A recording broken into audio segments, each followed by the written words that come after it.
What is good? What is good? What is good? This is episode 2, and I got some things I gotta say to you guys. I am so happy that old friend Red came on my first show. I was happy because I was so nervous because some people thought I shouldn't do it. And if I would have listened to them, then I'm not doing the show for me. I'm doing them for, the show for people. So I think I want to thank my next guest for even taking the chance to be on my show. I never talked to him before Monday, and so I'm very happy. And third of all, I want to say thank you to Conspiracy Mystic. She was supposed to be my guest today, and she was very kind in saying, no, you interview Mark. And so here we are, Mark. How you doing? I'm doing well. Thank you. Thank you very much for having me, by the way. Oh, no problem, no problem. I was talking to Orphan Red, and I was like, I was not even thinking 3 months ago that I would be here talking to you. Because 3 months ago, I thought of the show, the title and everything, and I was like so nervous, still nervous. And I never thought, I'm going to have Mark on my episode 2. And so thank you for even taking the time. I know you're busy, so. Well, this morning I was helping, on top of making videos and stuff, I was helping a friend paint a carport, and so I didn't even really get a chance to clean up much. Yeah, I'm a mess. I barely got the stuff off my face, but I'm ready. Are you ready? Let's do this. Okay, let's do this. Okay. Whew, okay.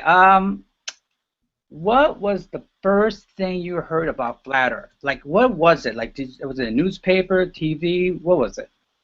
The absolute first thing, and most people that know me will know this, was middle of 2014, I think June roughly, where I was just looking at conspiracies. I was out in Boulder, Colorado, just having a great old time playing games and having some drinks and looking through some conspiracies.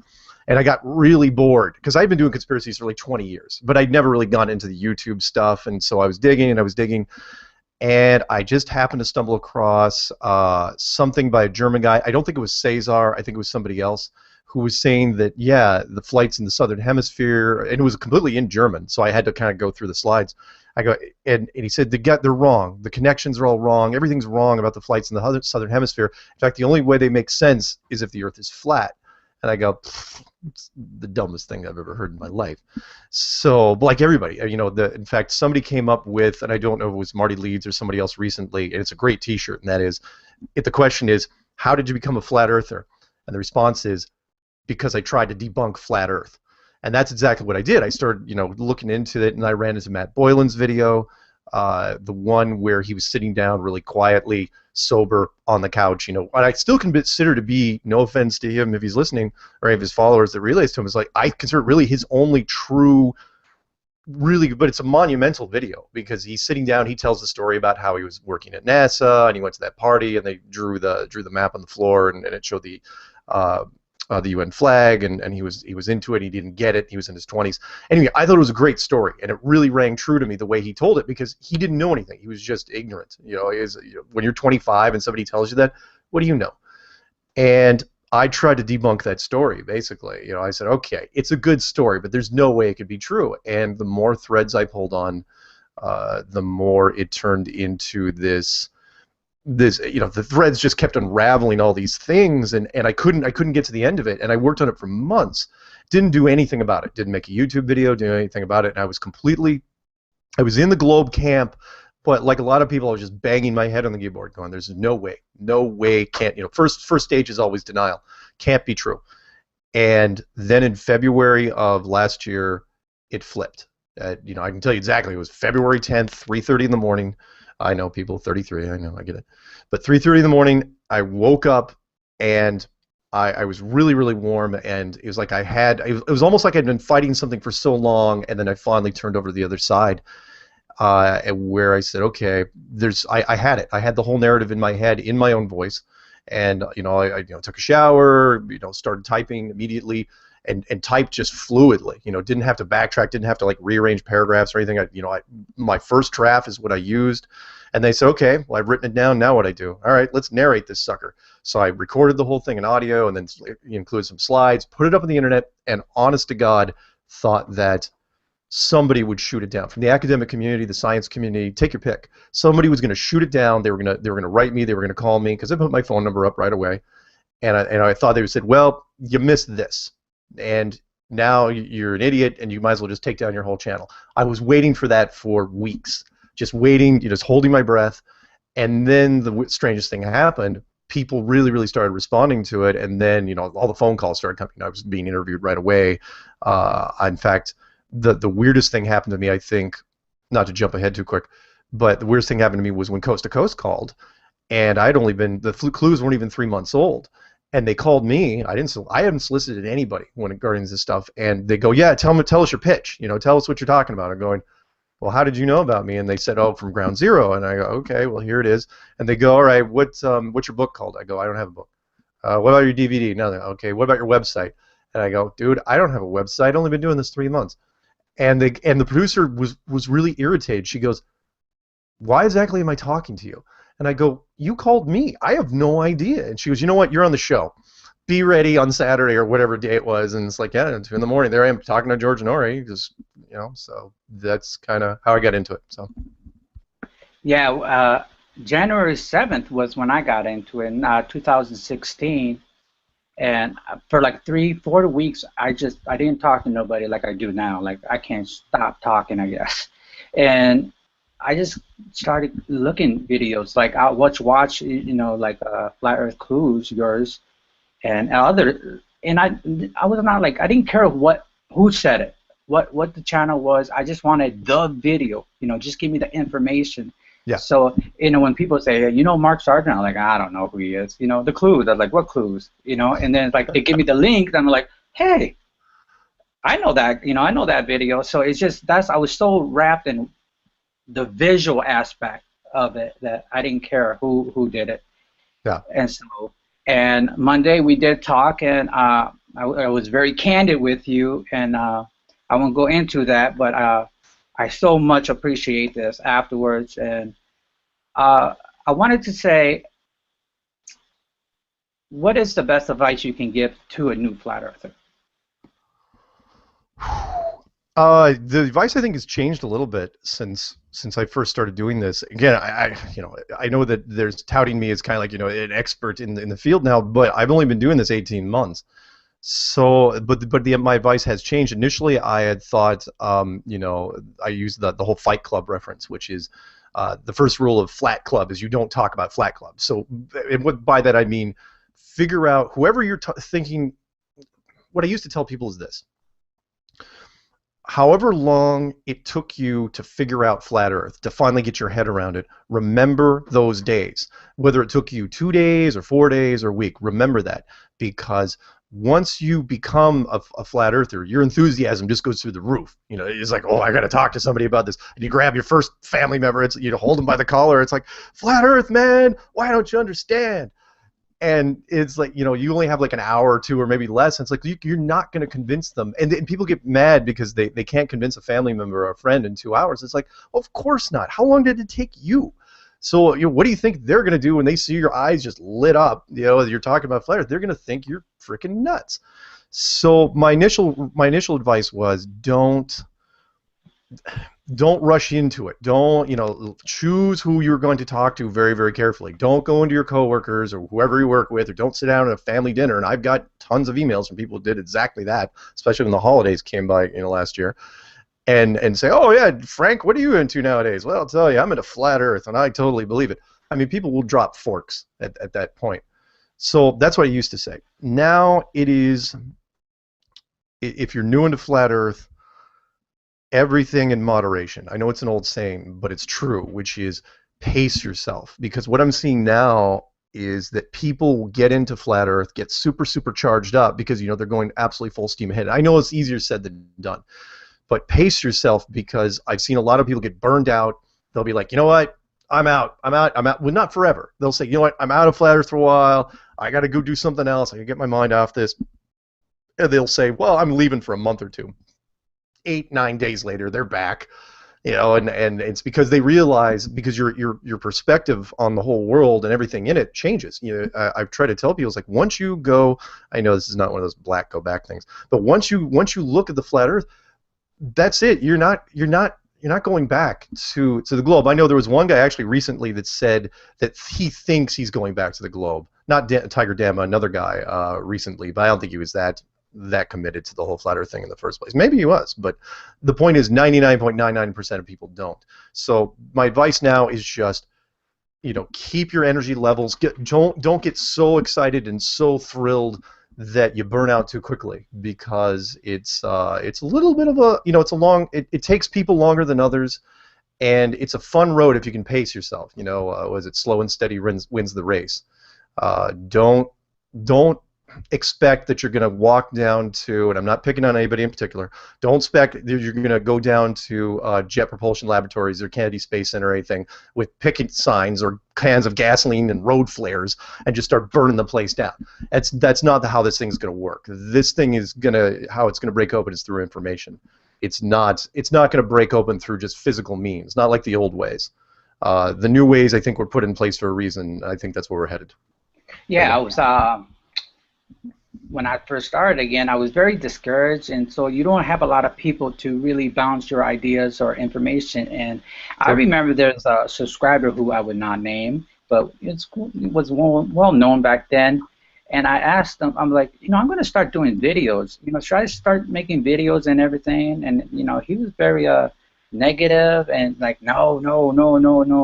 There's just too many useless video out there. And this was like early February, and I got discouraged, and even though I put a video out, I took them down. I got, trolls after me, and so, but Caveman, he was like, no, put it back up, so, yeah, I think people need that support. People don't realize that, you're pretty much on your own the first few weeks of this, because it's pretty much a huge big deal to just accept the idea that it could be flat. And I'm sorry, I got to interrupt for a second. There's one more thing. You're absolutely right, just from what you said, and that is, because I don't, and it's easy for me to do, because I've conditioned myself over years and years of customer service not to let the trolls get to me, but that I cannot harp on this enough, and that is, do not feed the trolls. Don't do it. I'm not saying you have to block and spend a lot of time moderating your channel and shut down everybody that says, oh, flat Earth is dumb. It's like, delete, block. I'm not saying that. I'm saying don't get into a fight with the trolls where you're arguing, especially, globalists. I'm not talking about just people within the community, because I know we've got a lot of dissension in the ranks anyway. I'm talking about globalists versus, flat earthers, because the globalists, all you have to do is put the seed in their head. Trying to get into a fight with them, or trolls that are just trying to fight with you, it's not going to go anywhere. Don't let the trolls discourage you, because there are a lot. I mean, honestly, and I wasn't kidding when I said this. You could make a video of a polar bear chasing a couple butterflies across a meadow, and within an hour, you're still going to get trolls going, and they're saying polar bears suck and all butterflies must be burned, right? For no apparent reason other than to start a fight. Imagine that times, about 1,000 when it comes to flat Earth, because flat Earth apparently is the most infuriating, polarizing topic that, it will happen. I mean, you can post any flat Earth video. You can be as kind, as gentle, and as soft-spoken as you want, and there will be people coming in you've seen it, just bam, bam, bam, bam, bam, bam, and they will not let up. And you can block them. They'll come back with other channels. So don't feed them. Don't get into arguments saying, "Why are you so mean?" or you'll learn, all this.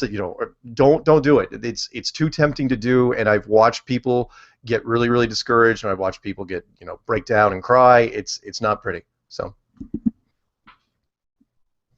Alrighty. So let's just get to it. I haven't heard much from you personally through YouTube, used to be on panels and stuff. Yes. And then you're gone.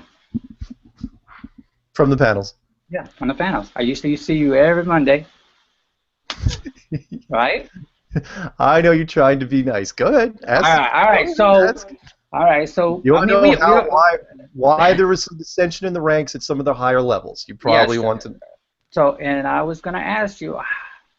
First, I want to ask you, these last 3 months, has it been hard for you personally in that aspect? Somewhat. I mean, I know the dynamics, and we can go back to what happened. Um, it's been some months since the whole incident, where I went off Patricia's show of Flat Earth and Other Hot Potatoes, and yeah, it was difficult only in that there were certain circles, and it's not like I was necessarily ostracized. I mean, I talked to all these people for the most part, uh, quietly, but in back channels, not necessarily in round tables, and it was fine. I was doing my own stuff, and I had my website come up, and the book thing came up, so I wasn't like I was bored. There was, but at the same time, yeah, I missed it, no question.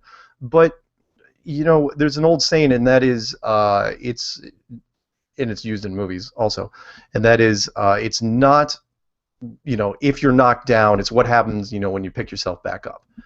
And it was my fault. It was my doing. It wasn't like, it was this big, huge drama that was going on when everything went down. I made some judgment calls at the mixer that, probably shouldn't have happened the way they did.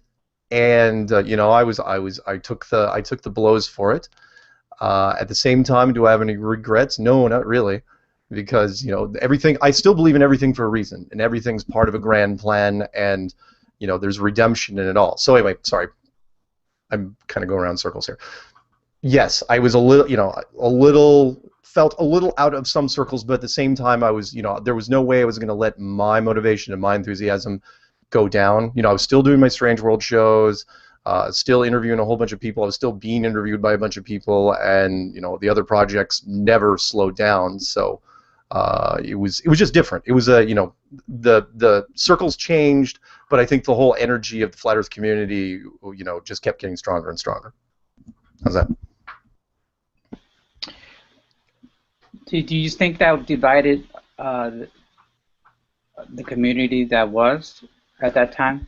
No. The community, and I can speak for you and quite a few other people when I say this, the community at large, the Flat Earth community, has always had a problem in that because we don't have any, it's like a Flat Earth army. It's like a giant, imagine the old style Roman army that's camped out and they're waiting for their next war, right?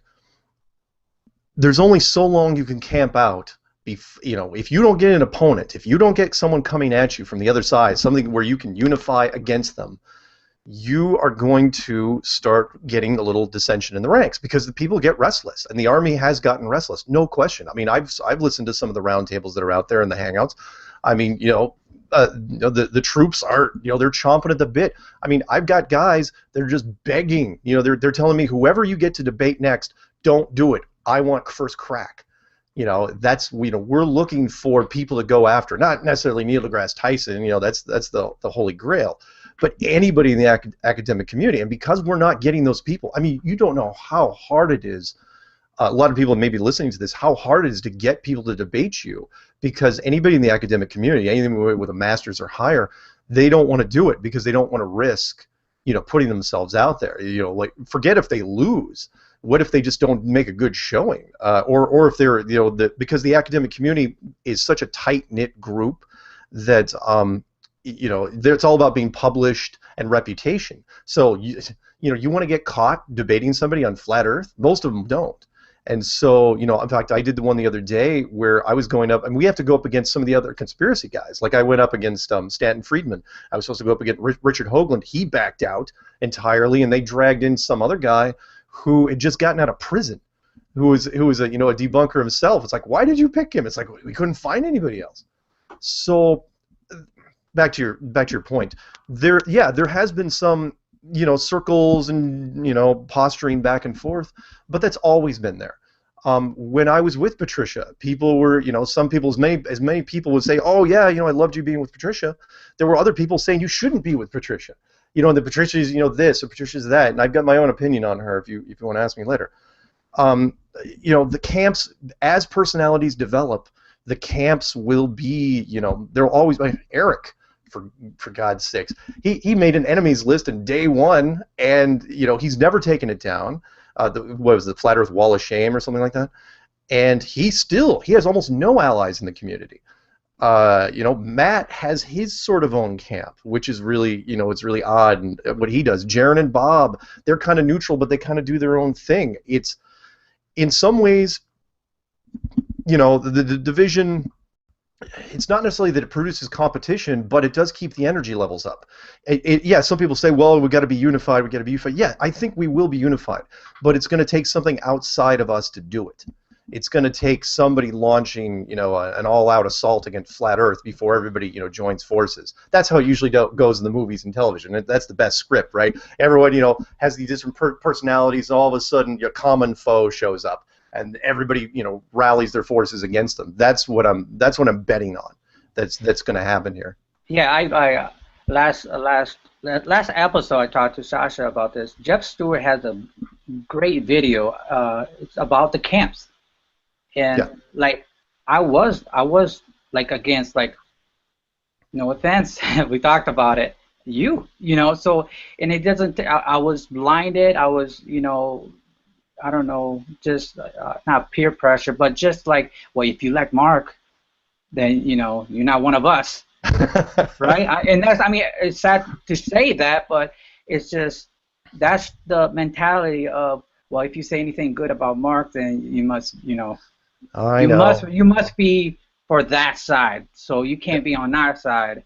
Yeah. And if I say something negative, let's praise. Yeah, that's good. That's a good point. Yeah, let's stone him.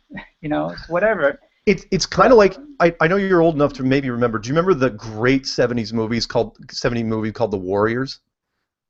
About gangs in New York City. Yeah, come out and play.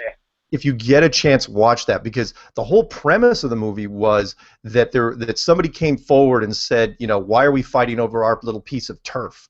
It's all about turf and territory, and that there was this real threat. In fact, it was weird because New York City and the entire East Coast really blocked the release of the movie because they thought it gave everyone a bad idea, because all the gangs actually outnumbered the police 10-1.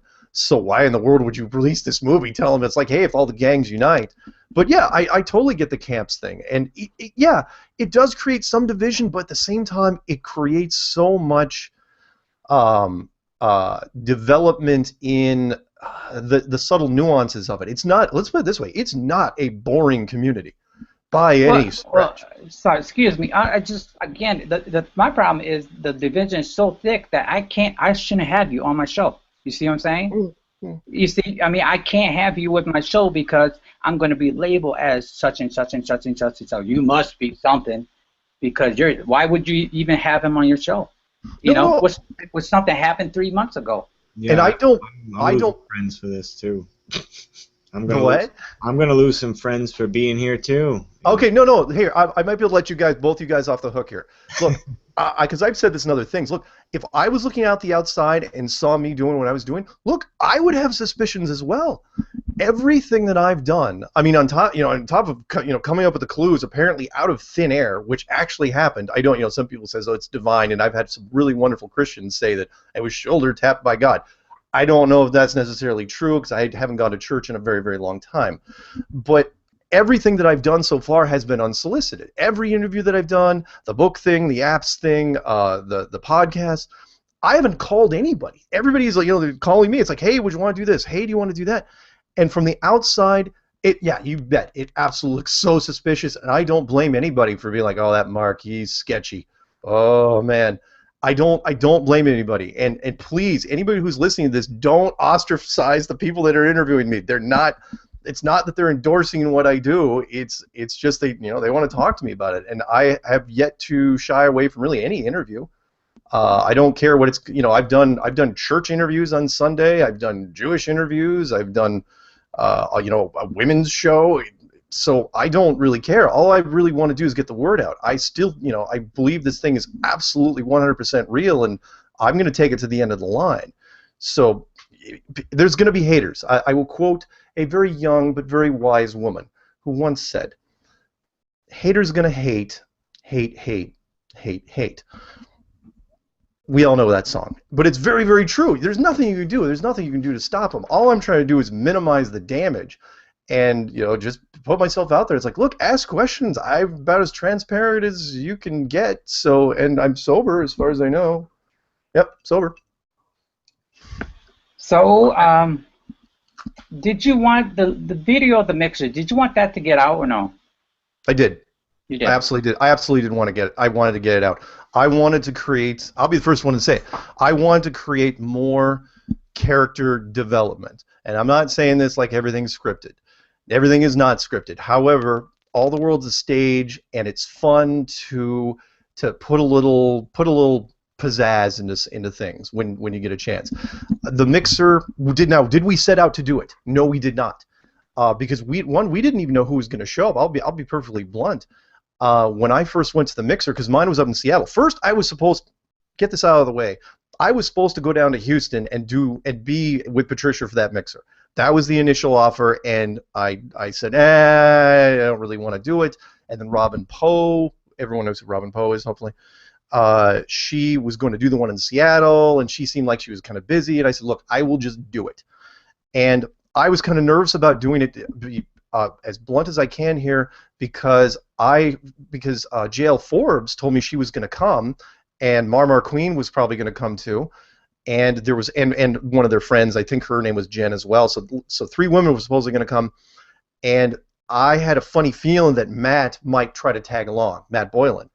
And so I was going, oh man, I have, you know, because I knew that Matt went to Jaren's barbecue out in California, and you know, he just got drunk and played the guitar and just rambled for a couple hours, which is fine. I was like, if that's going to be the after party, I just wasn't sure if I wanted to do it. So which is why I was kind of giving crap to Sasha, because Sasha was at the time super smitten with Matt, and she wanted to get together with Matt. And I was going, okay, so when this thing all happens, are you gonna end up, doing, hanging out with Matt and doing whatever, and then, then we kind of joked about, maybe we should shoot like a little teaser movie, kind of put some sex back into the to the flat Earth community, and nothing raunchy or anything like that. And we got lazy, and it wasn't going to happen. And then it turns out the JL Forbes showed, but Marmar and Jen didn't, and Matt didn't show up. And so we were like, Sasha and I, Orphan Red, we were just doing our thing, and then a very nice woman from Canada showed up. Her name was Melody, and Melody changed everything because she was really intense and really focused, and she was not shy about that she was making some sort of advances, not only to me but to Orphan Red as well. And that's how. And then it was like, okay, well, let's turn it into something, But even then, it was like, all right, do we just shoot a couple scenes and kind of play it? We'd never met Melody before in our life, and then it just kind of developed into something else, and it was fun. It was a lot of fun. I don't know how many details people want, but it was pretty much what you would expect. It wasn't anything horrible or anything like that. Plus, look, I wasn't married, never been married, never had kids. Neither of those two had been married, and they were very, very nice girls. Sasha, very open to things. She and Melody hit it off quite early, and I have absolutely zero regrets about the whole thing, other than if I had, in hindsight, spent a couple more days in that hotel room. We had a lot of fun, and it was a great pairing, the three of us, to where Melody and I are still dating now. Oh, you are dating her? Yeah. She Sasha lives just up, about, I don't know, maybe less than 2 hours away up in Vancouver, and then in Victoria, Canada is where Melody lives, and she flew down by seaplane kind of last minute and went to the mixer, and we talked, and then after a while, the communication never really broke down, and so we hit it off, and everything's great at the moment. Did you wear the dress? No, but that's funny you mentioned that because this will give you a little more detail of what's going on. I know people want, the seedy little stuff. I'm not going to give you all the weird stuff. But when, like, for example, the mixer lasted about 3 hours. I mean, people were just, the energy levels were so high. And I encourage people to do mixers. In fact, there may be another one coming down the pipe, from what I understand. I have more details on that later. Where it ran about 3 hours, and it was tough to get people to get out of there because everyone was so so much adrenaline going on. And then Sasha and Melody left on their own, and I was still there for an hour, 20 minutes, and then by the time I got back and I knew that Sasha was headed towards my room. And when I got to my room, they had already exchanged clothes, and it's like, oh, I get it. No, there was never intention any of me wearing the dress. I don't think I could have pulled it off, to be honest. I mean, I got the legs for it, but that's about it. I don't have the chest. Well, I mean, it worked out because you're dating her. Yeah. I mean, can be bad, right? It's very cool, and I'm still really good friends with Sasha. We kept talking. I mean, how could you not? When you have something like that, happen, depending on how it goes, there can be a really cool connection. And afterwards, it was, there was this lingering sort of ethereal connection, and so we talk on a regular basis, and everything's cool. And I have seriously no real regrets about the whole thing. Any guy that says out there, it's like, oh, you're a hedonist. I was like, come on, man. If I'd been married, yeah, you'd give me some grief. And Patricia, it was, Patricia and I weren't exclusive. Our relationship was for the most part professional. We were very into the flat Earth community, and we were, there was no binding anything. But people thought did you guys like each other at least?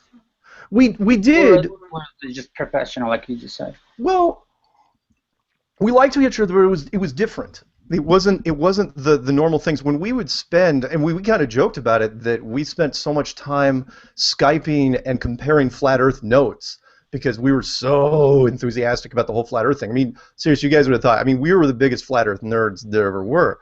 I mean, we'd sit there and just spend hours, and it was almost like a competition of who could outdo each other in finding the most minute, newest video that came out. Hey, have you seen this? What are you talking about? It came out 3 minutes ago. I already watched it. We did that for days and months, and that was a lot of fun. I mean, yeah, was there an attraction there? Of course there was. But it was mostly, it was mostly professional. Now, did some of that come across when we were doing the show? Yes, and we milked it. I know that Orphan, says, well, it was all scripted. It's like, no, it wasn't all scripted. People wanted, it was the standard TV thing where, will they or won't they? Do they or don't they? And people love the tease. And we didn't even have to try. We didn't have to script anything. We were constantly, for me, it was like, because she is so focused when she's doing her show, I spent half the shows just trying to think of things while she was talking, trying to think of things to break character, to get her to laugh or to get embarrassed. It is so almost impossible to embarrass that woman, and it was a lot of fun, and people picked up on that, and so that's why people enjoyed the show, and it was a lot of fun. I have, again, no regrets at all on how we conducted ourselves. Okay. Why do you think Sasha asked Patricia for her permission to flirt with you? Politics mostly. This was when those two were communicating, at least civilly, and she wasn't sure. I mean, everyone knew that there was some tension between us, and I don't know exactly. I can't exactly speak exactly for what Sasha's reason was for doing that, because she didn't have to do it. But she felt, maybe in the area of being polite, we were still doing a show, and the community was let's put it this way, in the conspiracy world, and the Flat Earth community is a conspiracy community, people are naturally suspicious anyway. And it doesn't take much to hair trigger, somebody, because I've seen it. We've seen it many times. People is like, okay, I'm in this camp. One little thing goes wrong, and it's like, I'm out of that camp. I'm now in this camp. She didn't want to, to blow up things at the time. She didn't want to tear anything down. So it's like, all right, full disclosure, I'm going there. Something might happen. And little do we know that all sorts of fun mischief would happen. And on the topic of Sasha, real quick, look, Orphan Red is a very enthusiastic, charged person, and she is what I call a free spirit. Very experimental, very positive and uplifting in some ways, but she is. But she is a free spirit, whereas Patricia, the only term I can call her is like a caged spirit. Those two will never exactly see eye to eye. But at the same time, is she a little Irish troublemaker sometimes? Oh yeah, you bet she is. She's got some mission. There's nothing that's completely off the table with her, which is part of her charm. And I know she catches so much hell in the conspiracy community because, honestly, if the guys had to run the conspiracy community, it'd be like that Batman with Heath Ledger. Everything's in dark shades of gray and black, and it's like a conspiracy should be all darkness. So gloomy. Gloomy and broody. It should be Gotham City at midnight. That's what the conspiracy world should be. And Orphan Red is this bright burst of rainbow color and unicorns that honestly drives some guys nuts. It's like it'd be like a rainbow unicorn running through the set of Batman. There'd be guys in the audience going, kill that thing with fire. There's no reason for it to be there. And I disagree. I think that it's a nice, the fact that she's willing to put herself out there and give this wonderful levity to the whole thing. And for me, I know I'm rambling. I will say what I said in the beginning, and that is I've always promoted any woman that will go into the conspiracy world, especially Flat Earth. Every night is Ladies' Night in Flat Earth. If you make a Flat Earth video, you can almost bet I'm going to be on your channel if you're a woman, and I'm going to comment. I'm going to say, great job, keep it up, don't let the haters, hate, and keep going. And I've had to do that several times with other people, and I will keep encouraging people because the percentages are still, 8-2, I think, men to women. And and it's tough because women have to deal with the other side where they catch, like Patricia, you catch abuse for being a conspiracy person and being a woman, and it's a tough road, and so I will back them every chance I get. Okay, so you say it was all professional, but I've heard from other sources too that if it's all professional, why would she move to Seattle?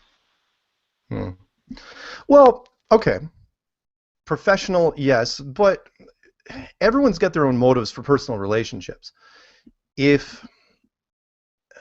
As relationships progress, and I'm not trying to be a psychologist here, as relationships progress, you get to a point where you make decisions.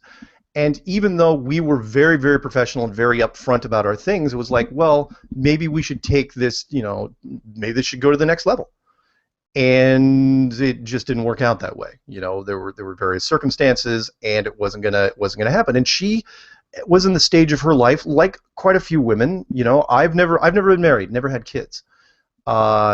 She was looking for a longer-term relationship in the community. From what she posted on, I think it was Facebook, early last year, and it wasn't. We took it as far as we could, and again, circumstances happen. I mean, I'll give you a perfect example. There was a woman. This happens all the time. Where I was 18 and a woman who was 23. We hit it off. 4 weeks into it, she put it to me. She said, "Look, this is what I'm looking for." That's not what Patricia did to me, but this woman said, "This is what I'm looking for. I'm looking to get hitched." And I said, "I'm not really in a position to do it. I'm not really the guy."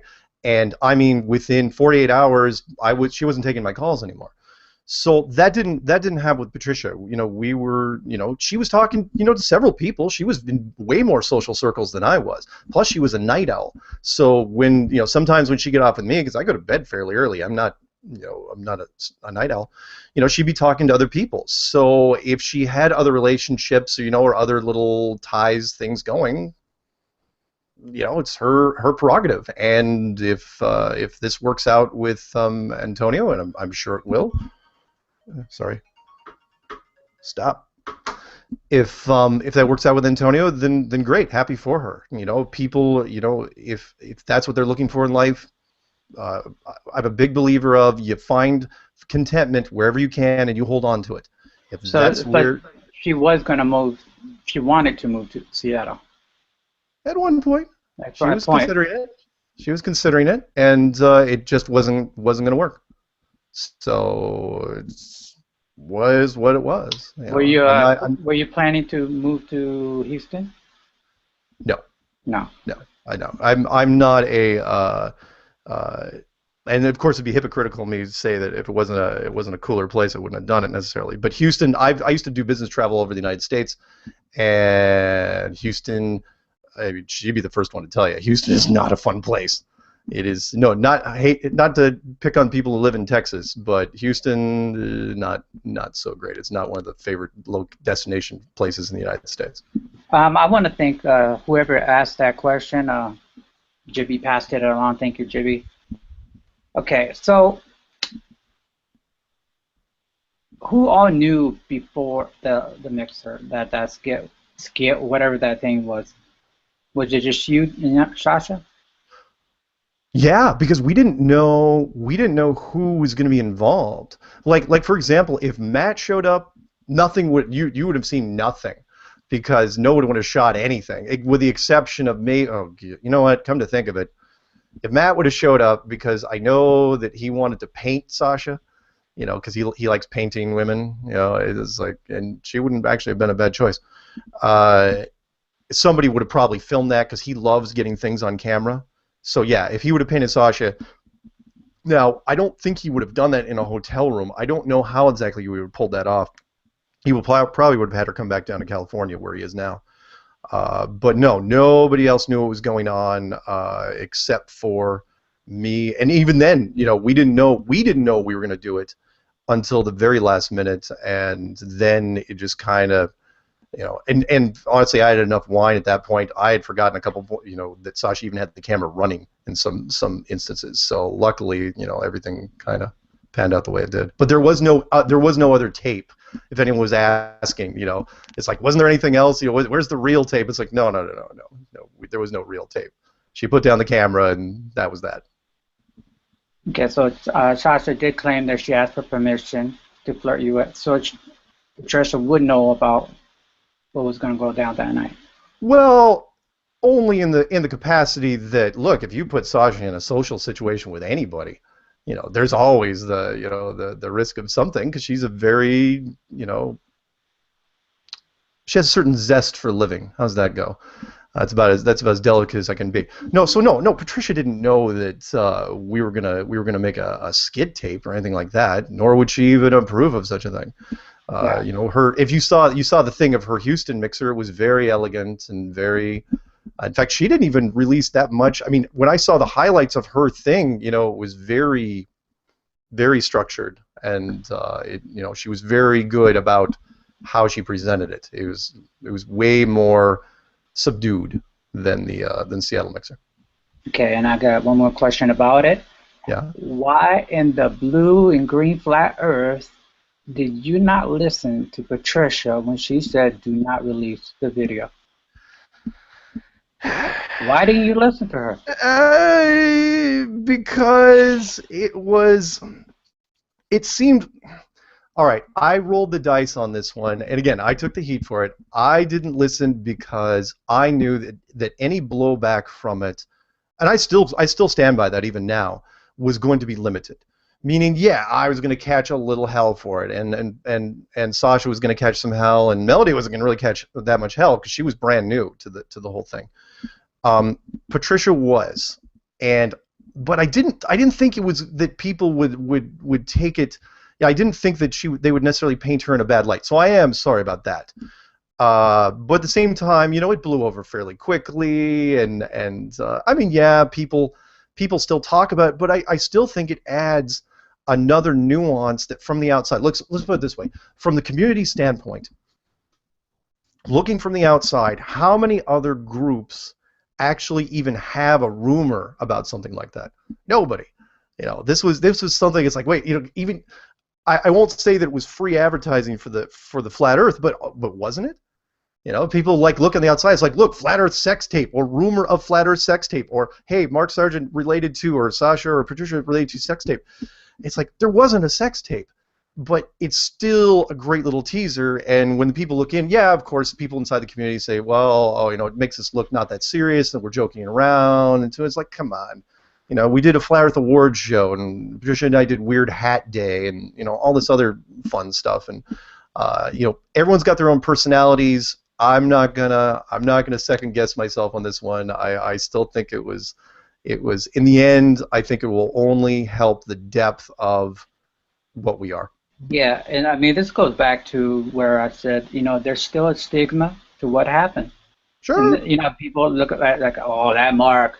Still 3 months later, oh, that mixer, you know, and so it just, it's ironically, like, you still think it's okay, but yet some people still think there's that bitter taste, like, whenever they think of you, you know, and they think what happened. And it was polarizing. How about that?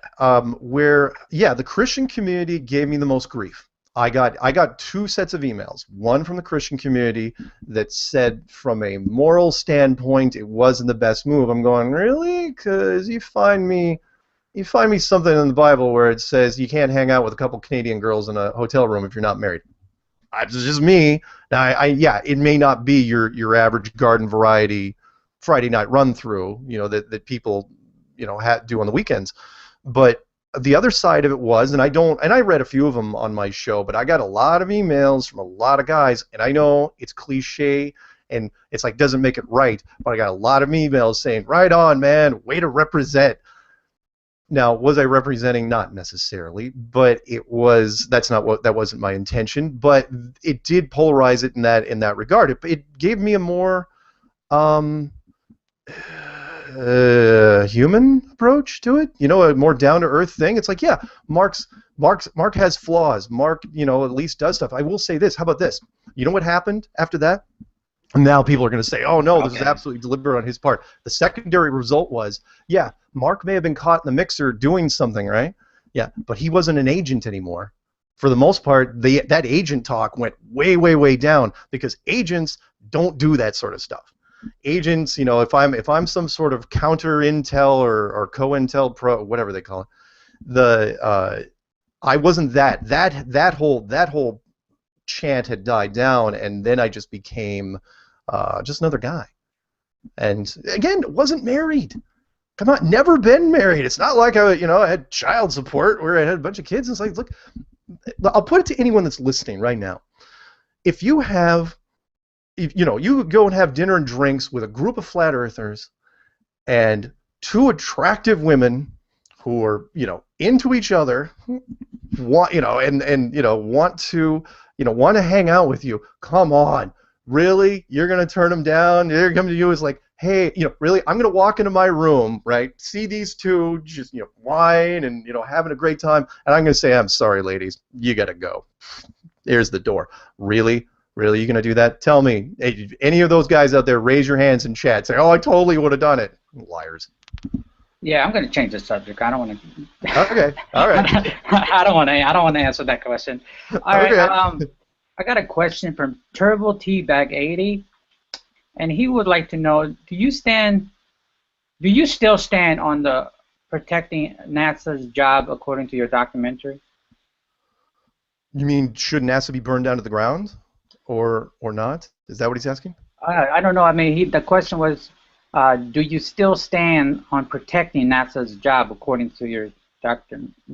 I don't know exactly what you said, but I would. No. It's okay because I've said on a couple different interviews. Forget about what I said in the clues of the documentary.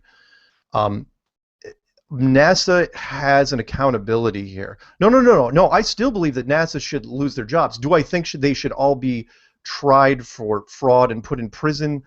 Not necessarily, because we don't know the circumstances of exactly why they committed the fraud. Do I think NASA should be involved in the greatest civil lawsuit ever in the history of our civilization? Yeah, you bet I do. They've been lying literally since their inception, and I mean, with the public wouldn't even have to do much because it would be the contractors, like General Dynamics and Lockheed Martin and Boeing. Those are the guys that would go after NASA and be like, we invested a lot of money in you guys and doing a lot of stuff. What the hell? So no, NASA should fall. They are my enemy, and I'll use the thing where, and hopefully I won't get out of line here when I say this. When I was supposed to interview Story Musgrave, the astronaut, I was supposed to interview this guy, and my producer, my web producer anyway, he said, he goes, yeah, he doesn't know what you do, so we're thinking of sneaking this interview. And I go, no, man, we got it. He's got to know.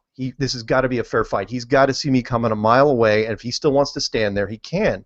And he goes, why? Why do you feel so strongly about this? And I go, because out of anybody in the NASA community, I think that 99% of NASA employees don't know. They don't know jack. They're just wrench turners. Yeah, they build rockets, they build computers, they do all this stuff, they send rockets up, they go into the ocean, they splash down. However, the astronauts, they know something. Now, did the Apollo astronauts know the whole story? Probably. That's why they all lost their minds and crawled into a bottle and had nervous breakdowns. Do I think that all the, like Story Musgrave, a shuttle astronaut for 6 missions, and I know he's 80 and everything, do I think he was lying? Yes. Do I think he knows exactly why he was lying? Maybe not. Maybe. But the point is I wasn't going to let him come on my show and sit there for an hour and talk about shuttle missions like they actually happened. I mean, that's so much propaganda. I would have had people write in and going, why is this guy being allowed to talk? And are you there, by the way? Uh-oh, you're frozen.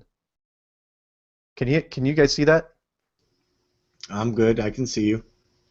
What about he might be a little stuck. Joel's camera? He may be stuck. All right, I'm going to talk to you as long as he keeps going, because I think if he drops, the thing drops. Yeah, we got 5 minutes or so if he doesn't get back, but he should be okay. Uh-oh, he did drop. All right, we'll see. We'll just keep going until he comes back. So, are you back now, man? Oh, there he is. And his audio's off. Your mic. Mike. All right, sorry about that. No, it's okay. No, it's okay. Are we gonna get kicked off or no? What's the deal? No, you're fine. You're fine. You're fine. As long as if you drop off entirely, the whole thing dies. Okay, all right. I don't know what happened, but No, it's okay. So let me say here's my point was that if NASA astronauts were lying, I wasn't going to let him talk for an hour about something that I didn't believe existed. I'm going, look, I can't allow him to lie, and I was going to. It's like, look, I just want to tear into this guy.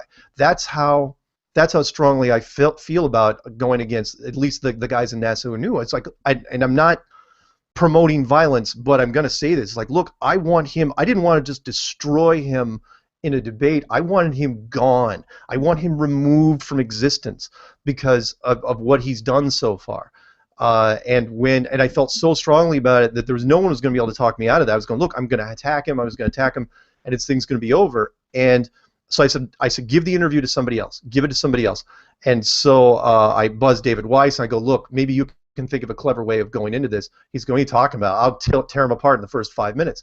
I go, okay, well, at least I know that I'm thinking straight. So no, NASA should pay. They are, I know people say, well, we're picking. It's like, look, you have any arguments? You have any different thoughts about that? Ask Jaron what he thinks about NASA. Jaron wants NASA just crushed into a molten ball of burning metal. So. Okay, so there's a few channels out there, like Free Chan. Yvette has a channel called Free Chan, and people can go in there and just talk about Flat Earth or anything. And there's now Debates channel. What do you think about those channels that are, are out there just discussing this? Well, I listen to those every once in a while. I'll pop in. I know those guys. I don't generally show up and chat because I don't want to distract them with anything. I'll go in, I'll listen for a while, and I'll come out, and I'll come back in, and I'll be amazed. It's like, because some of these things go 5, 8, 9 hours, which is amazing. But again, it shows me the enthusiasm. It just shows you the evolution of where we are. I don't mind the channels. I don't. I mean, you can't ask anyone to be more structured or more concise about what they do. It's like, look, the energy levels are so big that any given day now, which is amazing. I mean, now other people have to like adjust podcasts based on what other people are doing because the slots are starting to fill up. I love the energy. Absolutely love it. Should it be more positive? Yeah. Probably, but at the same time, if that's what keeps them going for now, if they want to churn and burn and just sit there and just gnash at each other, and anyone, I mean, good Lord, anyone that comes in, any globalist I've watched walk into one of those things, it's like walking into a buzzsaw, and people just attack, and it kind of reminds me of the movie 300, about when the Spartans were making fun of the Macedonians. It's like all energy and fury, but they mean well. That's what I take it. Yeah, I was thinking, I'm just throwing this out there, like, if you ever wanted, if I pick, like, say, a Glober, and I say, Mark, I got a Glober, and I want you to debate him, would you please come on my channel and we'll, have a debate? Would you be interested in something like that, or would you just stay away from that kind of element? It depends. To be honest, unless they've got some sort of, and I'm not trying to be a snob in any way, shape, or form. I understand. It's your time. I'm just saying that most of the time they've got to have something. They've got to have like a website or like a dedicated. Now, to that end, would I go up against Red's rhetoric? No, the man has gone up against plenty of other people and gotten his ass handed to him. So, but I don't know. I'm sorry. I don't like Red's rhetoric. I don't like his tactics. I don't like anything about him. And I generally I don't say bad thing about people. I appreciate that he's still going on this and he's still trying, kind of like a New World Agenda and some of those other guys. But it's frustrating for me. But it's like if you can't see the fact that you're swinging your sword in the middle of the battlefield and flat earthers are just flanking, running right past you, because there's so many more of us than there are of you. If you can't understand where this is coming from, which is why I'm posting the numbers every day, then there's no help for you. As far as just existing globalists, they generally got to have something. They got to have a channel or a website or something that promotes. Because right now I'm looking for high-profile targets, and to be perfectly blunt, because of the people that have already come to me, like David and Jeffrey Grupp and others, who said, "Look, I want a debate with somebody. Can you set it up?" I have to defer now anyway. Where I've got to say, look, I've got to give the very first legitimate debate that comes my way to Jeffrey Grupp. He's been waiting so long to hammer on somebody. I think Red's rhetoric was the last guy he went after. Mm-hmm. So that's interesting. JB, is there any more questions from the chat? I've been taking a lot down, and I got some from other sources too besides the chat.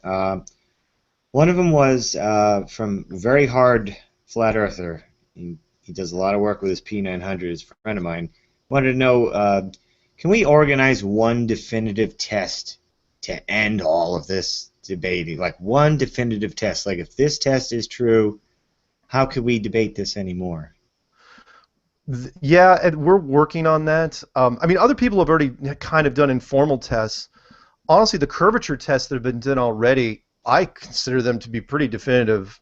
The ones that have already been out, the ones that have been done in Australia and the United States, and I think some in Europe, already. Those are the easiest tests, because I think those are the easiest for people to understand. The other ones, of course, you could do a weather balloon test, another one where you put up, 2 cameras on it, one with a GoPro and one with a non-GoPro lens, and compare them. I don't know necessarily if that would convince people. Overall, just a simple. Here's the tough part about this: a definitive test, which is why I made the clues the way I did. It's still got to be it's got to be available mentally for the lowest common denominator. The person on the street that doesn't know much about science, the person on the street that knows nothing about physics or astrophysics or quantum anything, where you can say, look, you should see this and you don't see this.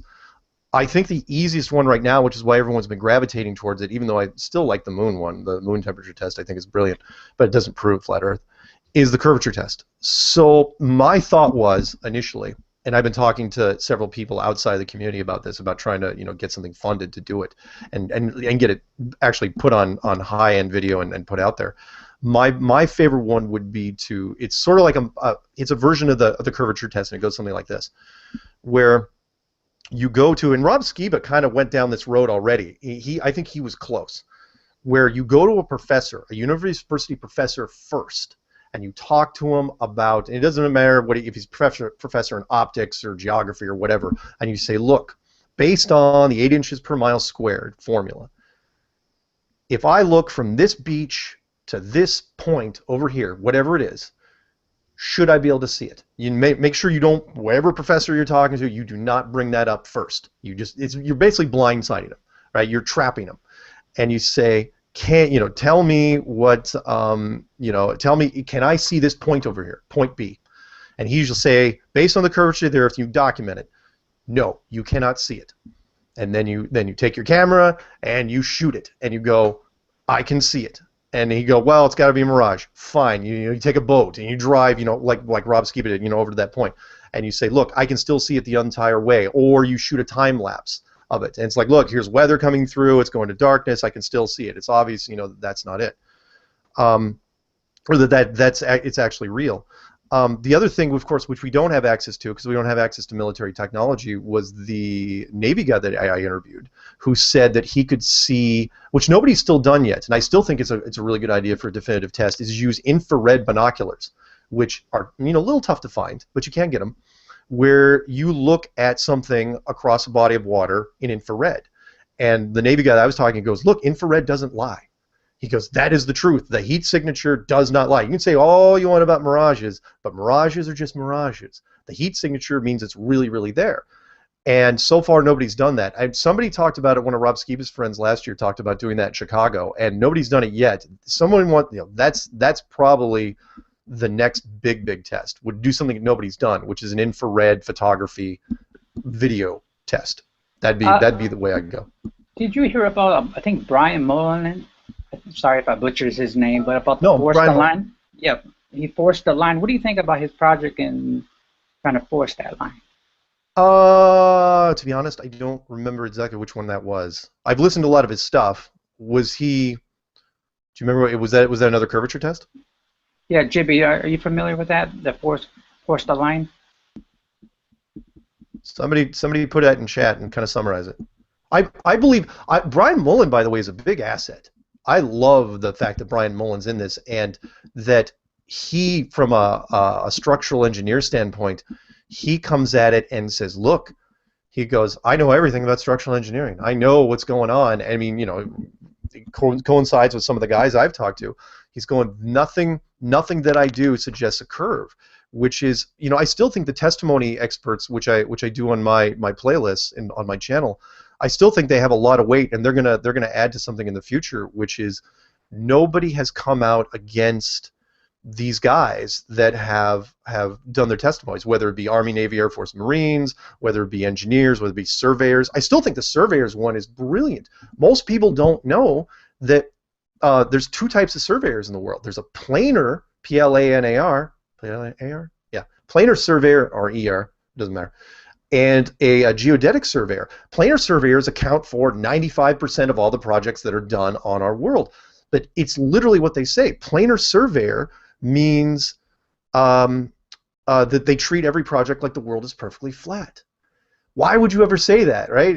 Why would every project? The thing is, and what he was saying was, after he did it for 32 years, he said, look, he goes, it's fine if you tell me my project is perfectly flat, but what about the one north, south, east, and west of me? Right, and all diagonals. All these cannot be perfectly flat, because eventually, if they're all perfectly flat, there's no curve. Eventually, all these projects butt up to each other, and sooner or later, someone's going to have to take into account the curve, and they don't do it. And it's these little things that keep, compounding and compounding. Again, which is why we're having, every time one of those, I feel bad, because every time one of those subject matter experts comes out and talks in favor of it, it just kills off people that were going to talk against it. I still have yet to find, you'd think the very easiest would be somebody in the Navy or the Air Force or maybe even the Army that would come out and refute one of the military guys and say, no, yeah, that Navy guy was completely full of crap. But instead, it's the opposite. It's like, oh yeah, submarine guy says the ship guy's right. The Air Force guy comes out and says those guys are right, and they keep adding on, and nobody's recanting. Sorry. Okay, so anyway, what else you got? All right, so there's a video going around that has been making a huge splash, and I wanted to see what you think of the forest. What's your opinion about that? The forest. Um. Okay. The forest. When I woke up the morning the forest came out by the Russian guy, and I cannot pronounce his name. I think his first name was Myres or something like that. It doesn't matter. I got into, in fact, I think it was David Weiss. He contacted me. He's going, dude, you got to drop everything. You got to drop everything. You got to watch this right now. You got to pay attention to what he's saying because his grammar is horrible and the music is terrible. And I did watch it, and it was excellent. Did it resonate with me as much as it did other people? No, it did not, because my mind was already so open, and I already been talking about previous versions of this place. The difference between me and a lot of other flat earthers is I already not only have been thinking about this flat Earth, but I've been thinking about every civilization before this, leading back to the first version of this flat Earth, where the continent was this giant continent, supercontinent called Pangea, and maybe the atmosphere was different. But the thing was, it was still enclosed and was still inside this big building. And so when somebody says, "Oh yeah, by the way," now it was kind of spooky. I did get a couple moments because I've been up Devil's Tower myself, and it wasn't that far up from where I lived in Colorado, and walked around it, because I wanted to see the backside. There was no backside. That wasn't in Close Encounters. That was all computer animated. But I was going, yeah, it looks like a giant tree stump. I've always been a big visual guy of things can be other things.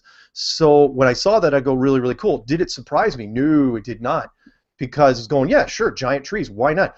Supposedly, and I'm one of those believers in dinosaurs. So yeah, why not? We had big lizards running around, and apparently that version didn't go over very well. Maybe they were hanging around. Maybe they weren't that big compared to the giant trees, and who knows what else was going on there. So yeah, I reproduced it. I mirrored it. I adjusted the audio and fixed some things so it was a little more tolerable to listen to. And I dug it. Now, did it resonate, with all sorts of other people? I've never seen anything come through the community so fast. Like, have you seen it, man? The trees, man, the trees. It's like, yeah, I seen the frickin' trees. But at the same time, I wasn't gonna poo-poo it because, like, it's a cool concept. But David said it the best, where he's going, what's cool about this is the flat Earth, and I'm so glad they linked it to flat Earth, was that flat Earth opened up the minds of people to allow that in. That was the difference. And so while I was excited about the trees, I'm more excited about what could be coming. It's like, wow, if you thought that was cool, what else is some guy going to find? It's like, by the way, this lake is actually a giant footprint. Look, you don't know, but whatever it is really, really cool. Now, the debunkers came after it, with a vengeance, because it's like, oh, these these flat earthers, they're so nutty, they'll believe anything. Yeah. But at the same time, people, let me point it out this way. People will say to me all the time, people even that know me, they'll say, hey, I'm going to tell you something, and you're going to think it's crazy. I'm going, dude, do you have any idea who I am? I open with flat Earth. There's nothing you could tell me that I legitimately could condemn you for. There's nothing. I don't care what you say. It's like that your sister is a half lizard, half, Bigfoot. I'm not going to shoot that down right away. It's like, really? That's interesting. The Marty Leeds thing. Really? Tell me more. So, but anyway, the force is cool. I will see. I don't think it's going to be debunked anytime soon, because until somebody takes a ground penetrating radar picture, some seismic picture that you can do. This isn't military technology. Somebody in the oil industry, somebody that has to do with geology. If you can do a ground penetrating radar underneath one of these stumps, you should see some sort of root system. If somebody pops that up, whew, well, then we get a whole nother thing. But it's really, really cool. I like it. Again, it's not in my top 10 cool things about flat Earth, but it's cool. Okay, one of my subscribers, Daily Ohio, says that force the line is the curvature test. One line will stay level. If the Earth has a curve, then the other line will rise up, and it will force the line. So is that kind of like the that test that Lord Stephen Christ wanted to do? It was based on concave. I can't remember the name. It was a funny name. I think I pushed it out of my head. I think it's the rectinator. The rectinator, yes. Rectilineator. That's what it is. And yeah, I hate saying it because rectum right off the bat. So I think it's a version of that. Yeah, it might be cool. Sure, sure. Why not? I mean, he's going from a technical standpoint. I don't know, even if it's a complete success, the masses won't surely understand it, but maybe some of the academic community might. Maybe. It's still so tough because I think I told you, or maybe you hadn't heard, when I debated, when I was supposed to go after Richard Hoagland, and I ended up debating this guy named Brian Dunning, who who ran a debunking channel, but then did prison time for defrauding eBay out of a whole bunch of money. He made an interesting point because he considered himself a scientist. And he said, because I asked him, I go, look, here it comes down to this. This is what you can ask any scientist that's out there, any of the academic community. I say, if you have to grab the average person off the street and convince them it's a globe, what would you do? And he stops, and I thought he'd knee-jerk the reaction on me. And he goes, you know what? I couldn't do it. I go, really? He goes, no, there is no test on the ground that you can do to prove the globe. He's going, the best thing I could do is give the guy $20 million and hope he can buy his way into space. I go, well, see, there's the problem. Eventually, kind of like the line from The Matrix, the gatekeepers, they're guarding all the doors, they're holding all the keys. Eventually, somebody has to crack what I would, don't like calling it, but it's the NASA code, which is somebody's got to break into, someone's got to make somebody snap.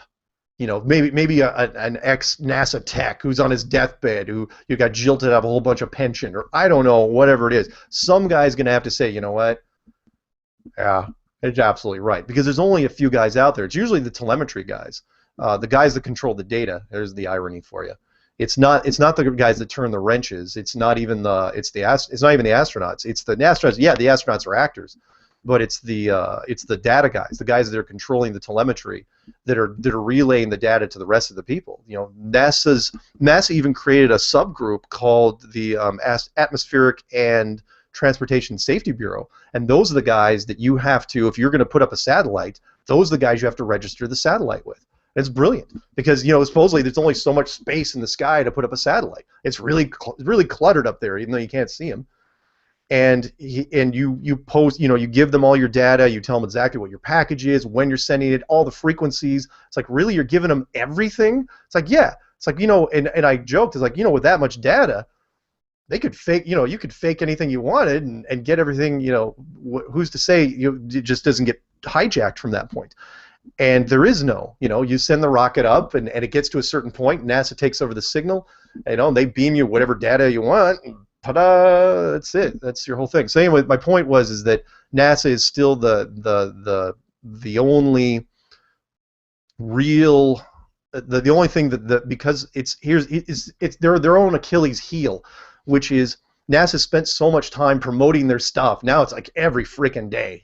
They've spent so much time promoting their stuff that when somebody cracks, that everyone will believe it because everyone believes everything NASA says anyway. So once somebody actually comes out, try to discredit a guy from NASA that comes out and says, yeah, there are no satellites, or the shuttle missions didn't go anywhere, or Apollo never happened. I'm kind of hoping for it. It's not a pipe dream, but it's I think it's possible. Okay, I got a question from U8 Sandwich. He goes, can you, which conspiracy do you think is the most ridiculous?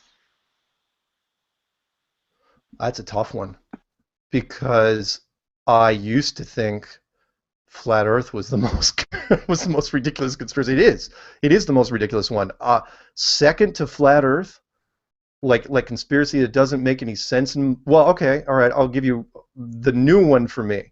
My most ridiculous one now is the one, because most other conspiracies now will dovetail into flat Earth quite nicely, actually, including Hollow Earth and Atlantis and any sort of pyramid thing. And I don't even really make fun of Bigfoot. I'm up here near Seattle now, and I don't even make fun of that.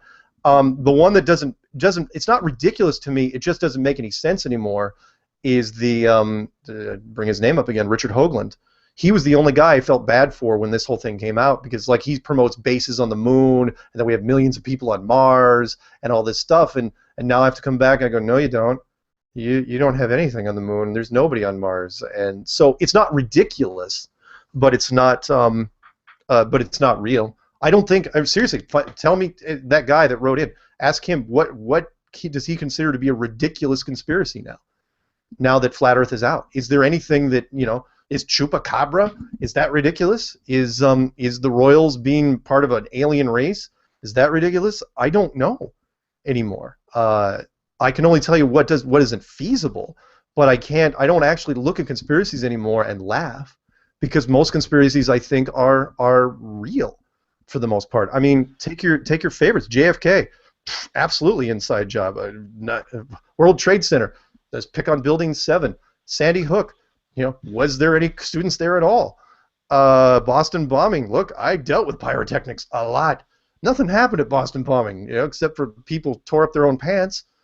Every American war that's ever happened was a conspiracy to some degree. Every European war, to a lesser degree.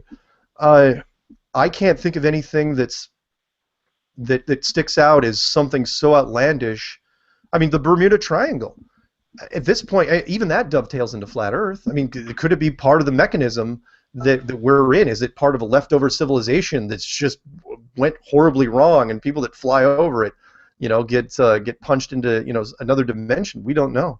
I don't know. But the only one I can say that I just disagree with entirely is millions of people living on other planets, because I don't think anyone can get to other planets. Okay, another question from the chat is, how did pseudoscience come to outnumber the science? Said the scientist. Pseudoscience outnumber the science because science is stagnant. I think Albert Einstein said that. He said religious science doesn't make leaps of faith, and religion is stagnant, which is why they can never meet. Science doesn't make leaps of faith. So they have basically no imagination whatsoever. They don't. In fact, they're only they say no, with the cosmos and all the black holes. It's like, that is an imagination. That is you basically breaking down what you think your mathematical formulas say. So I believe the greatest part of our civilization and our greatest asset is our creativity and our imagination, and which is why science fiction is so much more interesting than science. Science documentaries are boring. Science fiction movies make billions of dollars because it stimulates our imagination. We love escapism. We love creativity. So science, are you kidding? I'm sorry. If science, that question kind of funny. It's kind of funny because, like, if science was going to be more popular, was always going to be more popular than a pseudoscience or science fiction, then the nerds in high school, there would have been a lot more of them, and they're not. They're just very, very small group. Okay, I got a question from chat. Earlier you said you would give me your opinion about, what do you think of Patricia overall? Patricia overall? Yeah, you said. I'd be more than happy to. Because I know she's probably listening, and so I'm not going to I'm not going to give her lip service. I'm gonna speak to the community at large, because if anyone's got an opinion on Patricia, it's me, because I've been on both sides of the coin. First off, she is, in my opinion, probably one of the greatest assets we have in the community, and by that I mean not just her being her role in this is, I consider to be vital, because if you were going to look, conspiracy guys come off as a little nutty, little suspicious, little charged up, little eccentric. I consider myself to be one of the more stable conspiracy guys I know, and even when the camera's not on, I'm a little bit Fruit Loopy. Not like Matt Boylan Fruit Loopy, but pretty Fruit Loopy. If you had to put one person in front of a camera tomorrow and say, look, you're gonna, script or not, if you're gonna talk about flat Earth, who would you put in front of it? I'm sorry, I don't even know if I'd put myself. I'd probably put her, because she comes off as extremely poised, extremely professional, and I have never met anyone so dedicated to the cause. And people can, maybe I should back up a little bit. People, because these questions are going to come eventually in chat in that way, because people say, well, no, she's an agent, she's a shill, she's all this. It's like, really? Because I have seen nothing to that accord. I have seen nothing but just feverish dedication. You know, tons and tons of hours of sleep. I mean, I have personally sat with her. She has outlasted me during marathon sessions of just going through Flat Earth videos and going through Flat Earth videos to the point where she caught up with me and passed me in terms of anticipating stuff to where I'd say, hey, this would be a pretty good guest on your show. And she goes, yeah, I've already got him booked for Thursday. Hey, well, this person, nope, that's next Tuesday. I stopped referring guests to her because she got good at what she was doing. She is extremely focused on what she does. She never breaks character, ever, ever, ever. And I've tried, no, you know, off camera, you know, and on camera, try to get her to break character. If you want a better if you think there's a better representative to put in front of the camera, I'd love to know who it was. And to that effect, I will mention something which most people don't know, but you, an exclusive. And that was, I think it was early this year. She and I, this wasn't last year when I was doing a screen test for a different production company. This is going to break out one of these days. She and I were the only ones picked to a screen test for a company which I will not name. It was done like this over Skype, and it went horrible for her. Connection dropped, staticky, all sorts of stuff, right? And they were thinking of redoing it. And when I talked to the guy, because he watched the footage, and I talked to the guy, and he said, you know what? Even with all that stuff that she had to go through, her TV presence was so strong that we're not going to reshoot it. There's no point. I mean, you just look at her, it's like, yeah, she's in. When this thing breaks open, she will be, you know, she is far and away right now the most high-profile female flat earther there is, and I couldn't, you know, there's nothing. I will never say anything bad about her professionally or personally. We have always, you know, at least been, you know, we've seen eye to eye on a lot of stuff. You know, did we have, you know, a few disagreements? Sure, but they were minor compared to the massive body of work that we did. And honestly, you know, there was a point where let me frame this another way, and I don't know how far you want me to go with this, which is when a producer recently called me. His first question was, how did you get into Flat Earth, or how did you do this, or what's your take on this? His first question was, if you have to do something mainstream with Patricia Steere, would you work with her? That was his first question. And to the point, you know, which meant that one, he was asking her, you know, he was already interested in her before he was interested in me. And I said, of course I would, because, you know, I think she is a, you know, has she made, you know, any direct Flat Earth videos where, you know, it's just her talking about, no, you know, but her role is what it is. You know, she covers everybody that's in it. I mean, she's interviewed everybody except Eric Dubé. Everybody. I mean, except for the people she's still working on. And, you know, she's done an amazing. In fact, I was on the Canary Cry radio show, and they were talking about their 100th episode and blah, blah, blah. And how it took so long to do that. And most people, you know, podcasts don't even make it to 100 episodes. She's done that. She's working on, what, her 120th episode, and she's not even at her year marker. That doesn't happen.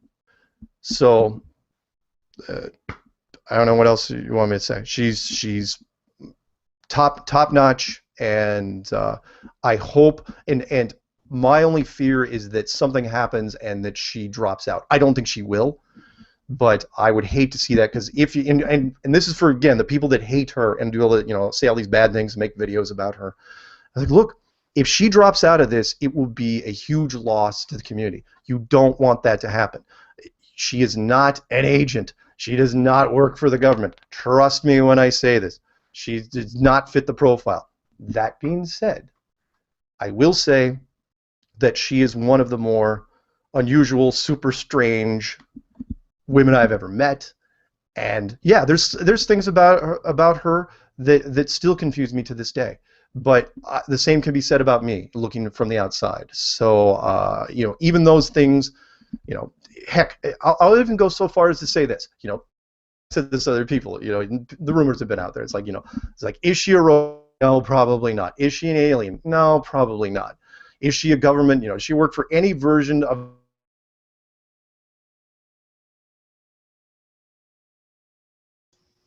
Did he freeze up? Crow? I'm here. Are you? No. Mark, your camera froze. I'm here. You're here. Okay. Thank you all the subscribers that are here. Since Yeah. he's froze, my next guest will be Oh. conspiracy mystic, and And then she laughed. But at the same time, Viv. isn't it possible? It's like, why not? It's, you know, if this is artificial, you know, if this is a big building and, you know, this big earth with no one, who knows what the limits? You know, maybe she was put in of a, you know, to as kind of like a beacon to go through, and everyone's kind of, you know, doing their things, but she's always around. And as far as people, let me end it on this, unless you have questions. She gets flack because she, you know, the whole steering, you know, it's like, is she leading us a certain way? It's like, man, I pick up on all sorts of patterns, and I can't see it. And I've talked to her, I don't know how many hundreds of hours. And if she has been planning on steering us a certain way, I know the whole, you know, missteer thing, then I haven't seen it. And I'd love to see what anyone else. I'd love to see people say that. I'd love to have somebody come out and say, no, at first the community was going here, and now it's here. It's because of her. And I was going, no, because I would have seen it. I would have called her out on it, or I would have done something. I feel strongly enough about the movement that even if it was her that tried to turn against it, I will. Wait, Yeah, I've been hang on 1 second. I'll mute you for 1 second, okay? Hang on.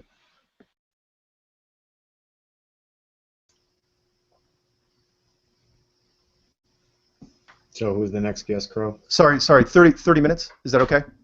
Yeah, we're wrapping up pretty soon. Yeah, that's good. That's good. I was Okay. thinking, yeah, I mean, and you touch on it that she doesn't have really flat Earth content, and I mean, I just have music, so I don't even consider that really hard content. But like, you know, like Morgile, Jeranism, who's so well, you know, into this, like their brains are just they're robots. Yeah. And so they're so like, I would think, you know, here, talk to these guys because they're going to try to win you over. You know, they're not just, you know, pretty face. They actually have things that they can convince me or show some substance that, like, okay, I can see where we have something here. We have a show. Yeah. And so, and that's my only thing is I understand that, you know, I was on that show, and I still want her to interview as much people as she can. Sure. But Sure. we have some great channel, Dearth. Oh yeah, you know, yeah. No question. No, I mean, don't get me wrong. When I'm hyping her up, I'm not diminishing anybody else that's doing anything else in any other way. I'm saying just from a spokesperson standpoint. She can be a co-host. The what? Co-host. Oh yeah. Yeah, I mean, she's just got a lot of. I said this will go, and people, you can look back on the tape on this one, which was I encouraged women, you know, in the very beginning, and like when Lori Frary came out, because in the beginning there were not that many people doing this. Lori Frary came out, and I really wanted her. It's like, you know, she's got it together. She seemed very focused, very intimidating. It's like, go, run, and she's like, I don't trust you. I'm going to do my own thing, and I'm going to be the enemy of Mark Sargent. It's like, fine. Whatever. And then I encouraged Jaren's wife. Took her a little while to get up to speed. And I basically said, I go, look, and I was talking to somebody out of New York who was kind of watching this whole thing, and she and I were agreeing where she was saying, look, the first woman that comes out in Flat Earth that really latches onto this is going to be able to write her own ticket. And sure enough, you know, Patricia comes out and she just hits the ground running and just never ever stops. And who knows where this is going to go, but wherever it is, and this is for the haters out there, wherever this thing's going, look, she's gonna be part of it. So at this point, you know, either what's the term? If you can't beat them, you know, because she's not going away. If she's gone 120 shows, she's not going away. Yeah, like I said, I was on that show. I enjoyed her show. I was gonna ask Jibby if he had a question. Yeah, I got a couple here. Well, you were just talking about the TV studios. Yeah. I don't know how many people in Flat Earth have talked to TV people, but I'm one of them, and I knew you're one of them, and I Yeah. guess Patricia is too. I was talking to a very popular studio, Nice. not the network. It was the studio. I did the Skype thing too. They wanted a lot of stuff from me. So I was getting my hopes up here. I'm like, okay, I've got beyond step 1, step 2, and I haven't scared these people away. But it wasn't like kind of a flat earth thing because we tried that with our best guy, and he got turned down just because of the topic. And I said, well, how about NASA fakery? And I wanted to come at it from like the flat earth NASA fakery perspective where it's not just the moon, it's not just Mars, it's the ISS, it's the satellites, it's the whole kit and caboodle. And that's what I told him on camera. I said, they're faking everything. Yeah. And I gave him like all kinds of footage that I would narrate over and look at this, look at that, look at this, and the studio was so excited about it, but they said, the networks, the board, they're going to have the final say. So I'm like, oh, so that's How, probably going to go if you through. don't mind me asking, because I'll share with you on air, how long ago was that? Pretty recent? This was May, Yeah. but they finally wrapped up the package in June, and I haven't gotten in touch with them yet because they said it could be a little bit, so I was waiting for them, but I think I'm going to shoot them an email just to see what's going on. And now I was coming after NASA hard, really hard. And I did mention Flat Earth, too. I said this kind of coincides with Flat Earth because I wanted to bring it up, too, but not let them, because I didn't want to scare them away. Yeah. So they seemed interested, and I said, there's a lot of people in this. I am nowhere near the best or the first saying this stuff, and you can just hit YouTube, and you will find a lot of people in it. And I told them, like, I can help you probably find better people, and the producer said you'd stay in touch with me even if it doesn't work out. But Yeah. I would say you for the men and Patricia for the women as the faces that hit TV first. You're very well-mannered, well-rounded. You don't lose your cool like a lot of us can do sometimes, and you're very presentable, and you're very soft-spoken, and your Flat Earth Clues is what hooked a lot of us. It just drew us in. It was, it wasn't abrasive. It was very soothing, and it kind of like breaks us into it like this heavy thing very softly. And I like the way you did it. And Patricia has kind of that same soft tone too. So I think you two would probably be the ones that I would suggest that be front lines for TV because this is going to get on TV soon. It's you're absolutely right. It's only a matter of time, and you're right. It's not like, for example, I like watching, one of my guilty pleasures is watching like Jake Blastard videos, because he does stuff. It's like, wow, dude, your favorite colors are like blood and any shade of fire.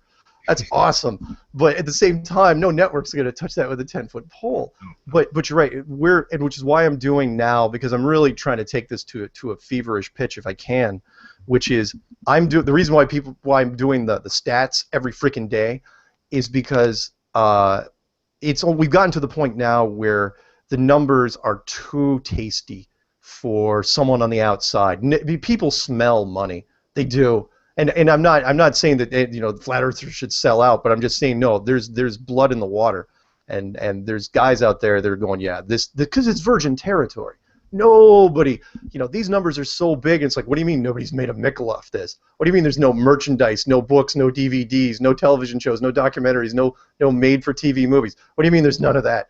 It's only a question of who's going to make the first leap. The first studio that even talked to anybody, and I can talk about it now because I don't even know if they're still around, talked to a bunch of people last year, and I'm not going to name who was on it, but they were, everyone kind of kept quiet, and they were, and this was back when the numbers were only like 2 million, 2 million relevant search results, and now it's at 7. And even then they were going, yeah, there's some real buzz here with this stuff, and now it's gotten ridiculous. Now it's like, now you've got even independent producers that are going, yeah, someone's basically, we've gotten to the point where somebody's going to put up their own money to do it. Some producers are going to be like, screw the studios. They'll do like Mel Gibson with Passion of the Christ and be like, yeah, you know what? I'm just going to pay for the whole thing myself. It's either going to be the greatest thing ever or the worst thing ever, but I can't think it would ever be the worst thing ever because it's so polarizing.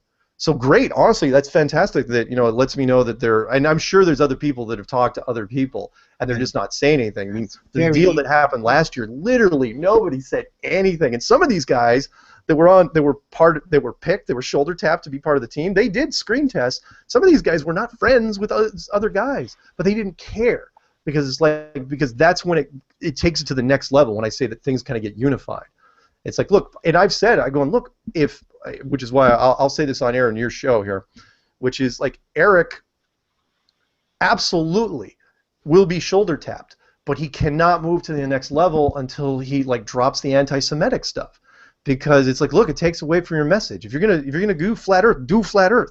Don't start targeting groups. You might as well go after the NAACP. Or the women's liberation or gay rights. Why don't you just attack those while you're at it? It's going to do about the same thing. So anyway, that's really cool though. Yeah, we're going to wrap it up pretty soon, but I just want to touch base on about the radio broadcast program and subscription site. You want to talk about that for a second? Oh, sure. That was done by by the guy that did my apps. Mm-hmm. So I didn't solicit anything when I was going through this stuff, and I was approached by a gentleman who said, "Hey, I'd like to do some apps for Flat Earth Clues." And he goes, "You're not going to cost you anything. Just send me pictures and links and stuff." And I go, "Fantastic!" And next thing you know, apps. I've got apps, which is really cool. And we didn't charge for the apps. And then eventually he goes, "What do you think about me helping produce a subscription website for you?" I said, "All right, sure, why not? What do I have to do?" He goes, "Not much." He goes, "Just make some exclusive content. We'll shovel that over there, and make sure all your links are good and everything like that. And that's all you have to do." And so I go, "Fine." MarkSargent.com went up, and it's fine. It's slow but steady, and I've got no complaints about it. It's kind of fun. It's just another. For me, I treat that and the apps and the book like the book thing. People are like, "Oh, he's in for the money." It's like, you don't understand. The book people called me. I didn't have to call anybody. The people from London, they called me and they said, "Hey, we'd like to turn your clues into a book." I go, "Fantastic. What do I have to do?" And they go, "Not much. Just send us your transcripts, a couple pictures. Like people say stuff and you think, well, it's not going to pan out. 2 months later, ta-da! I get a FedEx and there's a whole bunch of books. And so all these things help. It's not necessarily the revenue generation I really care about. It is the referencement. It gives you more of a foundation when people are talking to you about it. So when they say, "Oh, you're into flat Earth," right? Immediately try to say, "Okay, how serious are you into this flat Earth thing?" It's like, "Okay, you've got a YouTube channel. What else you got?" Kind of like the Coast to Coast guys that were saying. It's like, "Well, I have a subscription website and I have apps and I have a book and I have a couple podcasts and this other stuff." It's like, "Wow, you really must believe in this." I go, "Yeah, absolutely believe in it. I wouldn't have gone this far. I wouldn't." People joked in the first 6 months, but here we are, 18 months later, and I say, "Look, I wouldn't have gone this far if I wouldn't have believed this. If I thought it was a prank or a joke or I wasn't sincere about it, or I would have dropped my guard, or I would have told somebody off to the side. I would have said, 'Flat Earth, it's not real. It's total hoax.'" No. In fact, now I think I'm more nervous that it is real, because I kind of make light of it, and I kind of downplay it.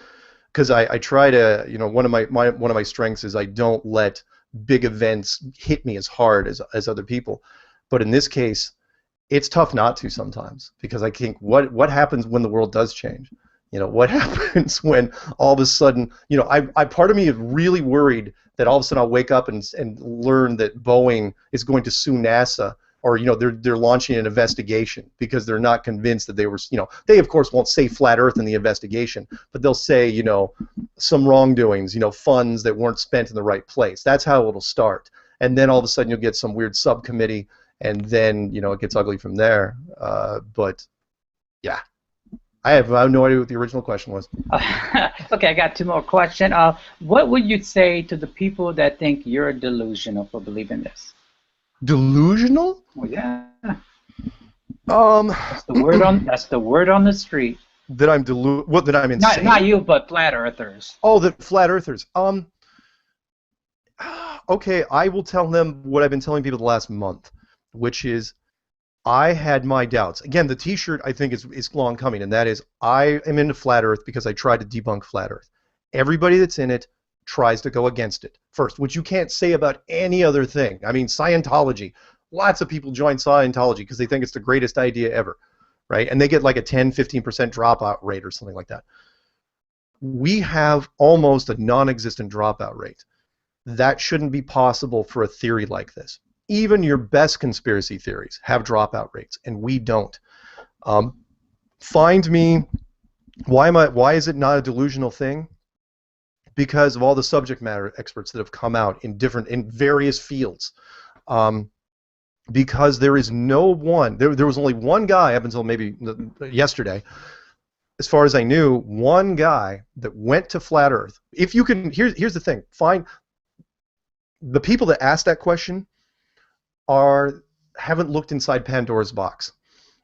The only way, and I've told this to some close friends of mine, I've actually told people not to look into Flat Earth. People that I care about, that's like, okay, they're super stable, they've got a real normal life, and it's like they don't need anything else. This would just devastate them.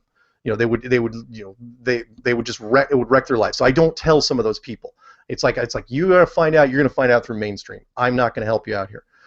But what I try to tell people, the only immunity from Flat Earth entirely is not looking inside the box. Because it's literally a Pandora's box. Once you look inside it, that's it. You're in real, because you're just like, what is in that? What the heck am I looking at? And once that's in your head, it's over. You can't unsee it. The only people that are immune to it are the people that just ignore the box and make fun of the box. They say, if you imagine Flat Earth is the box, it's like, that's a dumb theory. No, I'm not looking at it. I'm not even giving it the time of day. It's dumb. It's ridiculous. Anyone who thinks about it is dumb, and it goes on from there. But to that effect, nobody who has gone and looked inside the box and said, this is Flat Earth. Nobody has turned around months later, except, again, for maybe one guy, and I got to figure out his story. We'll see if he sticks to it. But 99.99% of people, they say they don't turn back to the globe, and you got to wonder why. If you're a skeptic on the outside, yeah, you can say, oh, Google Earth is real and NASA is real and all this stuff is real. It's like, fine, then why is this thing catching on so much? There's a reason why Neil deGrasse Tyson went on national television and he, goes into this tirade saying that this could be a major danger, a very dangerous proposition to our civilization, because he said, what did he call it? An anti-intellectual, sect. It's like people that hate science. We're not hating science.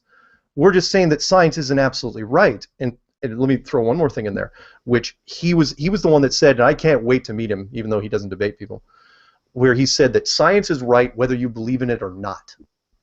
That infuriated me to such a degree, and I will use that on him eventually. It's like, oh, so science is never wrong. Science doesn't make mistakes, like when you invented something like lead paint or lead gasoline or DDT, which you sprayed in neighborhoods, or asbestos, which we're still paying out now, or I don't know, all the scientists that told everyone that cigarettes were fine, and then the other group of scientists that said they weren't fine. It goes on and on and on. Don't tell me that science doesn't make mistakes and science isn't wrong. Just because you say science is right doesn't mean it's right. There you go. All right, last question. Last question, really? I see one in chat. You What? see it in his chat? What is it? With your interviews with professionals and in specific occupations, is there anyone new coming up soon? Maybe. I get feelers every day, but because I've run the gamut, and I'm not going to pop at the list. I pretty got most of them in my head. Because I've run the gamut, nobody wants to be necessarily repetitive. So that kind of keeps people away. It's like I've done like 2 surveyors, and so I'm probably not going to get any more surveyors. I'd love to talk to them, but when they listen to the show, it's like, oh, he's already covered it. I'm not going to introduce anything new. So I'm trying to encourage people like, look, I don't care if it's new or not. I'll take more and more. The guys I'm looking for now, because I've done, Army, Navy, Air Force, Marines, engineers, pilots, surveyors, travel guys, anybody that has anything to do with distance. What I'm looking for now is somebody in the aerospace industry. Doesn't have to be NASA, but it should be the aerospace industry, and that's what I'm shooting for. Do I have them yet? No. Every day, though, here's the greatest part about this, is all those people I did, they called me. I didn't know how to get a hold of these guys. They just called and said, hey, the first guy, the Navy guys, look, I think you're dead on. I like to talk about it. Really? You want to go on air? Yeah, sure, fine. Put them on. It's like it was so easy to do that. So that's what I'm kind of hoping for. It's going to be tough, but between that and trying to get this thing to go mainstream and in different avenues, kind of like what you were talking about earlier, that's what I'm shooting for right now. Because either way, it'll work out fine. Because honestly, even if you did, dare I say, hint hint, a flat Earth reality show, even that would generate so much buzz and so much interest because of all the people would be like, at this the haters. Can you imagine that? The people would be like, I can't believe, there would be entire articles dedicated to just this show. Flat Earthers, if that's the title, Flat Earthers is flat out wrong.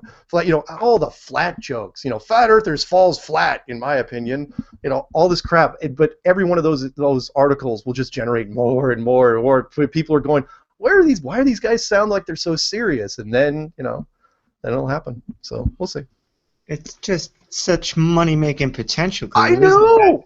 There's no bad publicity. I mean... No, you can't. At this point, it's stupid not to do it, and that's why people are talking to people now.